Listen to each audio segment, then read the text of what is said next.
Hi class, it's me, your math teacher Jello. For today's video, let's continue our discussion on how to compute overtime pay. For night shift differential, multiply the applicable rate by 110% or simply 1.10 for work between 10 p.m. and 6 a.m. So now let's have example. Owell's work as a call center agent starts at 8 p.m. and ends at 6 a.m. If his hourly rate is 80 pesos, how much is his total earnings if he works 20 days in a month? So class, ang step number 1 natin dito ay determine the total work hours per day. So we have 8 p.m.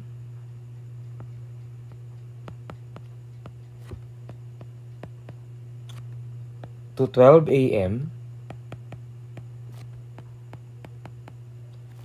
So we have 4 hours of working, right? Okay. Kasi sabi dito, starts at 8 p.m. and ends at 6 a.m. So, another from 12 a.m. up to 6 a.m.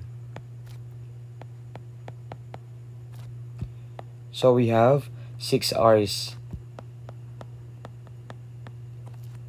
And then, ipag-add lang sila. So, we have 10 hours per shift. Okay? And then, step number 2 tayo. Identify hourly rate times days work. So, dito, from the given, ang ating hourly rate is 80 pesos. So, hourly rate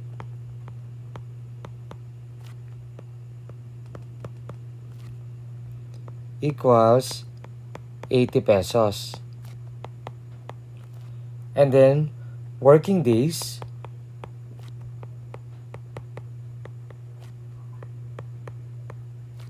in a month equals, so we have 20 days, right?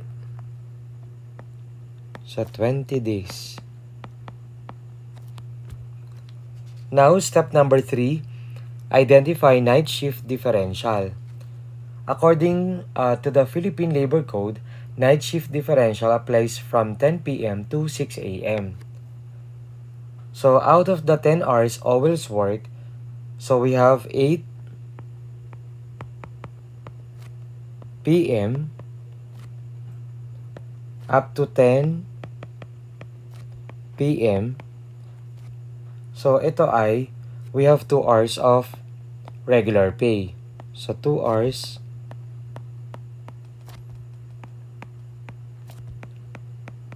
regular pay.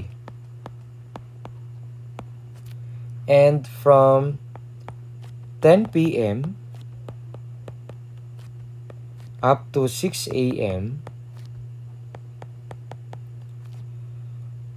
So, kung bibilangin natin, we have 8 hours of working. So, ito ay tinatawag nating night shift differential. Gets? And then, step number 4, calculate pay per day. So, we have 2 hours, right? So, for regular pay, sulat ko, for regular pay, this is for first 2 hours.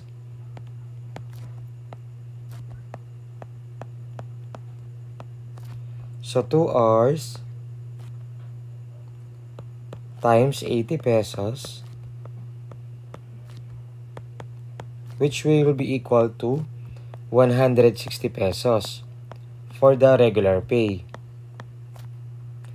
Ito yung dito sa between 8 p.m. up to 10 p.m. And then, for the night shift,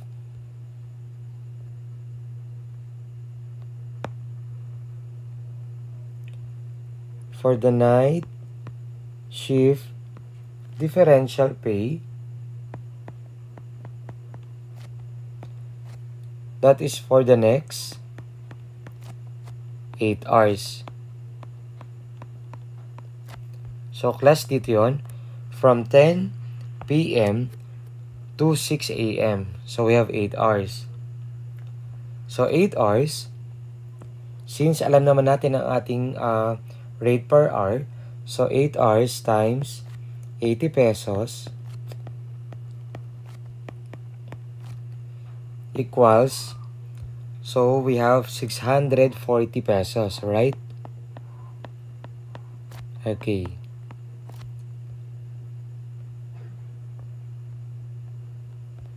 And then we have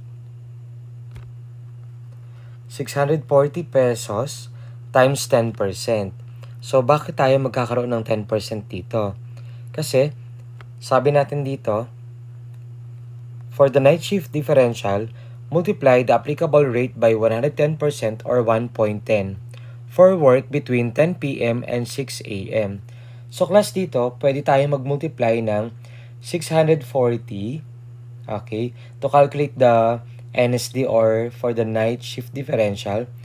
Pwede tayo mag-multiply ng 10% by 640 pesos or pwede tayong mag-direct 640 pesos times 110% or 640 pesos times 1.1 or 1.10. So, same lang ang magiging sagot natin, which will be equal to 704 pesos. Okay, so dito, i-breakdown ko. So, 640 pesos times 10%, that is, very good, 64 pesos. So, we have 640 pesos times 10%, that is equal to 64 pesos. Okay?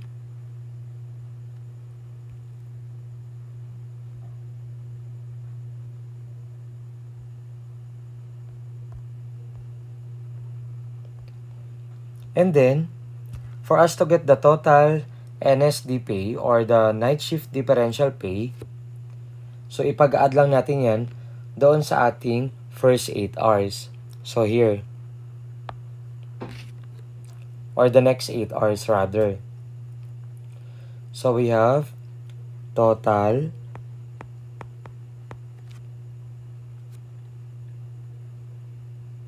NSD or night shift differential pay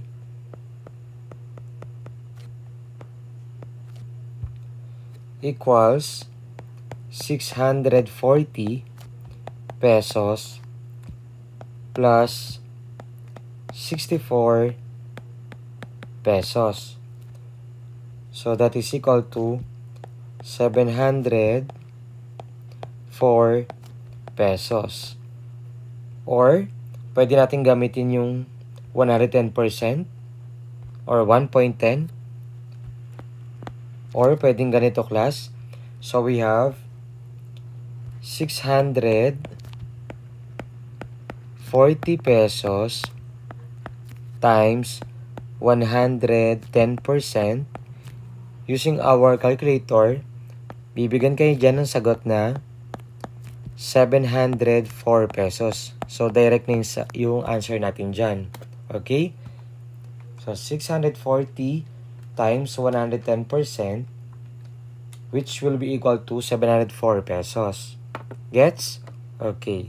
So, here, same lang yung magiging sagot natin. So, now, step number 5 tayo. Compute the total earnings per day. So, paano natin ko-compute yun? So, madali lang yan. So, total earnings per day, since may mga value na tayo, total earnings per day equals regular pay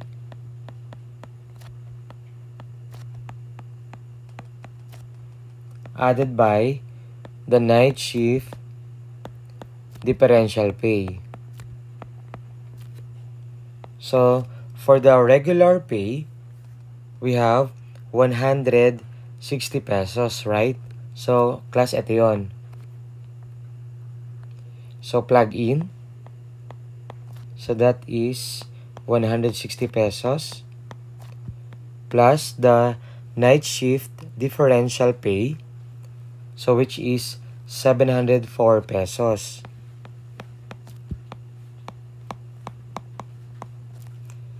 So, kapag tinotal natin sila, class, meron tayong 864 pesos. So, ito yung ating total earnings per day, no? Okay. So, now, it's not yet done kasi, sabi dyan, if he works, how much is his total earnings if he works 20 days in a month? So, in a month, right? So, since we have 20 days na pagtatrabaho niya sa loob ng isang buwan, i-multiply natin yung ating per day, no? Yung total earnings per day. So, that is 864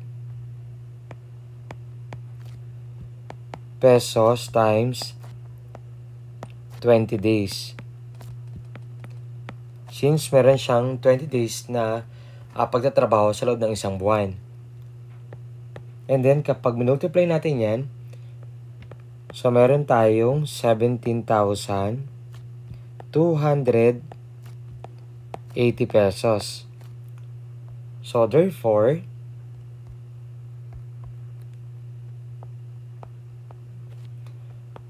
Mr. Owell has a monthly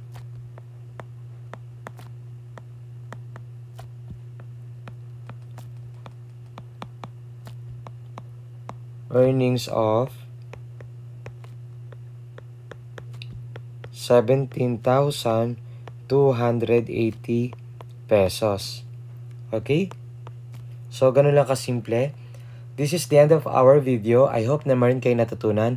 Thank you for watching. Follow for more.